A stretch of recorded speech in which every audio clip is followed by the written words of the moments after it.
জয় মা। কৃপাং কুরু মহাদেবী সুতেষু প্রণতেষু চ চরণাশ্রয় দানেন কৃপামি নমস্তুতে। স্বামী পূর্ণাত্মানন্দ মহারাজের লেখা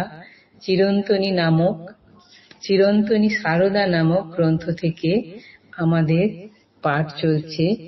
আজকের পাঠের শিরোনাম স্বামীজির ভারত পরিক্রমা ও বিশ্ব পরিক্রমা এবং শ্রী শ্রী মা। বরানগর থেকে হিমালয়, হিমালয় থেকে দিল্লি, দিল্লি থেকে কন্যাকুমারী। দূরত্বের ব্যবধান বিরাট, কিন্তু স্বামী বিবেকানন্দ আসমুদ্র হিমাচল ভারতবর্ষ পরিক্রমা করেছেন এই পথে, এক অদৃশ্য পুরুষের সুনির্দিষ্ট ছকে।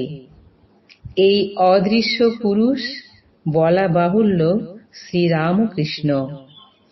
কলকাতা থেকে কন্যাকুমারী, হিমালয় থেকে সমুদ্র, এই দীর্ঘ পরিক্রমায় পরিব্রাজক অবশ্যই স্বামী বিবেকানন্দ, কিন্তু কলকাতা থেকে কন্যাকুমারী, হিমালয় থেকে সমুদ্র রামকৃষ্ণ পথে পরিব্রাজক তিনি। কিন্তু এখানেই শেষ নয়, কথা আরো আছে, এবং সে কথা হলো এই: রামকৃষ্ণ পথে পরিব্রাজক স্বামী বিবেকানন্দ অবশ্যই, তবে ওই রামকৃষ্ণ পথ শুধু রামকৃষ্ণ নির্দেশিত পথ নয়, ওই পথ রামকৃষ্ণের অবর্তমানে রামকৃষ্ণের অপর সত্তা শ্রীমা সারদা দেবীর দ্বারাও ছিল নির্দেশিত।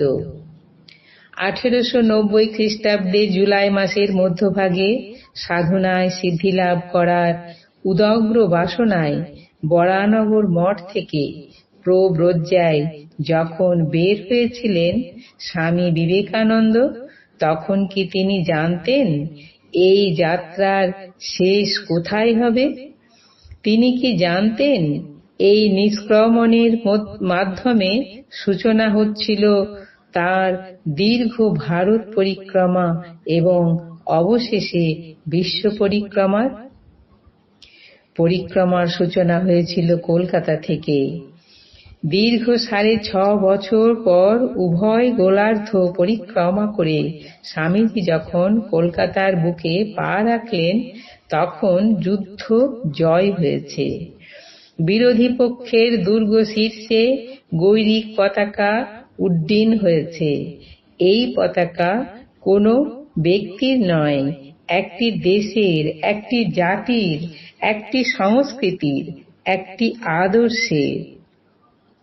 বস্তুত সমস্তটি ছিল ইতিহাসের এক ফেনোমেনন, এক মহাঘটনা।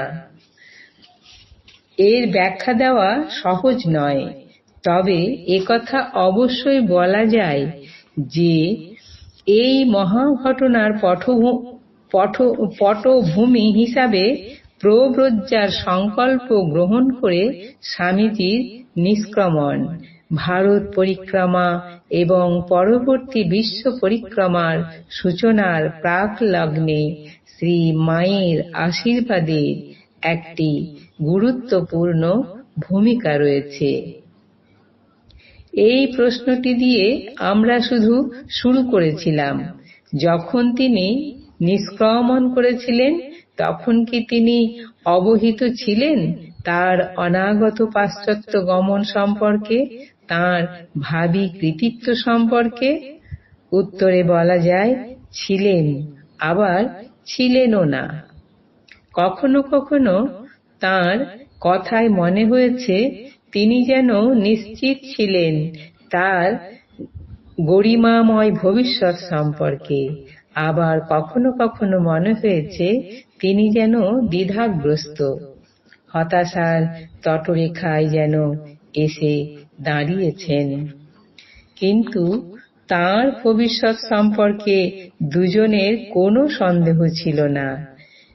কালের প্রস্তর ফলকে তাঁরা স্পষ্টাক্ষরে দেখেছিলেন নরেন্দ্রনাথ পৃথিবীর বুকে নবযুগের উদ্বোধন বাণী ঘোষণা করতে দৈব নির্দিষ্ট।